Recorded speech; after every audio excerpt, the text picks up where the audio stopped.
చాలా మందిని చూశాను ఈరోజు. బయట నుంచి కొన్ని వేల మంది వస్తున్నారు. మేము కూడా ఏదో ఒకటి చేస్తాం, మేము కూడా వీళ్లకు సేవ చేస్తామని వచ్చే పరిస్థితికి వచ్చారు. నేను ఒకటి అందరినీ కోరుతున్నా, ఎక్కడి నుంచో మీరు ఫుడ్ తేవడం, ఆ ఫుడ్ కానీ సరిగా లేకపోతే ఆరోగ్య సమస్యలు కూడా వచ్చే పరిస్థితి వస్తుంది.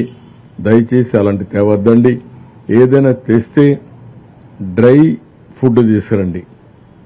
అవసరమైతే మంచి పప్పు ధాన్యాలు కానీ, లేకపోతే ఈ యొక్క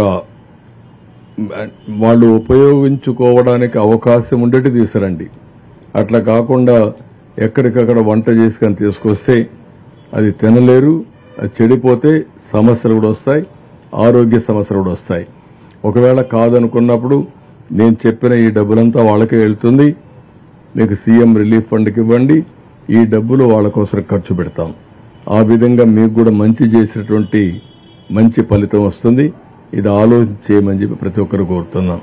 ప్రతి ఒక్కరికి నేరుగా వచ్చి పరామర్శించాలి, వాళ్ళ కష్టాల్లో భాగం పంచుకోవాలని రాష్ట్రం మొత్తం ఎక్కడికక్కడ స్పందిస్తున్నారు.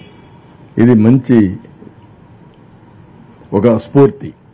నేను చూశాను ఈరోజు కొంతమంది బ్యానర్స్ పెట్టుకొని వచ్చారు. మదనపల్లిని ఒక బ్యానర్స్ పెట్టుకొని మదనపల్లి టౌన్ నుంచి వచ్చారు. ఇంకొకరు మైలవరం అని చెప్పి ఒక బ్యానర్ పెట్టుకొని వచ్చారు. ఎక్కడెక్కడి నుంచో వస్తున్నారు.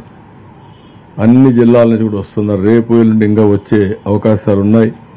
ఏది కూడా పెరిషబుల్ థింగ్స్ తేవద్దండి, తెచ్చి లేనిపోని సమస్య క్రియేట్ చేయొద్దండి. మేము కూడా 2 గంటలు లేటుగా భోజనం పంపిస్తేనే ఆ భోజనం టేస్ట్ లేదని చెప్పే పరిస్థితికి వచ్చారు. ఇంకా ఎక్కువ లేట్ అయితే ఆరోగ్య సమస్యలు వస్తే చాలా ప్రమాదం వస్తుంది. దయచేసి అలాంటి పనులు చేయొద్దని అందరికీ అప్పీల్ చేస్తున్నాం. ఇది బ్రీఫ్గా.